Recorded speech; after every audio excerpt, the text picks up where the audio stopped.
సింహరాశి మిత్రులారా తస్మాత్ జాగ్రత్త. అష్టమంలో కుజశనుల కలయిక, తస్మాత్ జాగ్రత్త. సింహరాశిలో ఏ నక్షత్రాలు వస్తాయనగా మఖా నక్షత్రంలోని 4 పాదాలు, పుబ్బా నక్షత్రంలో 4 పాదాలు, ఉత్తరా నక్షత్రంలో 1 పాదం కలిపితే సింహరాశి. రాశాధిపతి రవి భగవానుడు.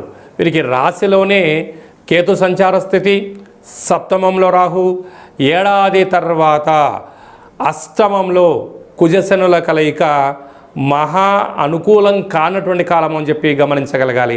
అష్టమం అనగా ఆయుస్థానము కనుక అనారోగ్యానికి గురవడం, శత్రువులు పెరగడం, చిన్న చిన్న విషయాలు చిలికి పెద్దగా అవ్వడం, మనశ్శాంతి లేకపోవడం, యంత్రాలతో ఆయుధాలతో ప్రమాదాలు పొంచి ఉన్నాయి. కనుక మీ జన్మ నక్షత్రం రోజున, ఆదివారం రోజున మరియు మంగళవారం రోజున, శనివారం రోజున ఆవేశానికి వెళ్ళొద్దు. పంతాలకు దూరంగా ఉండండి, పట్టింపులకు దూరంగా ఉండండి. మౌనమే శరణ్యంగా భావించగలగాలి. లేకపోతే ఇంట్లో, సమాజంలో, ఉద్యోగంలో ఆర్థిక ఇబ్బందులు, చెయ్యని తప్పులకు మీరు భారీ మూల్యం చెల్లించక తప్పదు. కనుక అదే కాకుండా ఏడాది తర్వాత భాగ్యస్థానంలో రవి బుధ సంచార స్థితి, బుధాదిత్య రాజయోగం చాలా మంచిదే. కానీ అక్కడ పరిస్థితుల ప్రభావం చేత ప్రభుత్వ ఉద్యోగంలో పనిచేసేటువంటి వారందరూ కూడా ఓర్పు, నేర్పు, సమయస్ఫూర్తి చాలా అవసరం.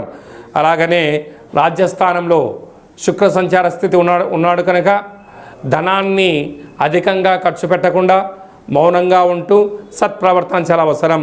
కనుక ఇలాంటి కాల సమయంలో ఈ పూర్ణిమ తిథి యందున తెల్లటి నీటిలో ఉప్పును వేసి, అందులో కుంకుమను వేసి, చంద్ర భగవాన్ని దర్శించి ఆ యొక్క తిలకాన్ని దిద్దుకోగలిగినట్లయితే విపరీతమైన గ్రహదోషం తొలగి ఐశ్వర్యం, ఆనందం సింహరాశి వారు సొంతమవుతుందని చెప్పి గమనించాలి.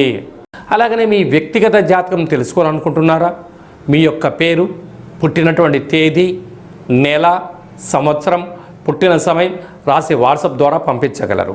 అలాగనే డేట్ ఆఫ్ బర్త్లో లేనటువంటి వారు మీ యొక్క పేరు, మీ యొక్క ఫోటోను వాట్సాప్ ద్వారా పంపించగలిగినట్లయితే గవ్వళ ద్వారా, రమణ శాస్త్రం ద్వారా, కాళభైరవ ఉపాసన చేత భూత భవిష్యత్ వర్తమానాన్ని తెలియజేయడం జరుగుతుంది.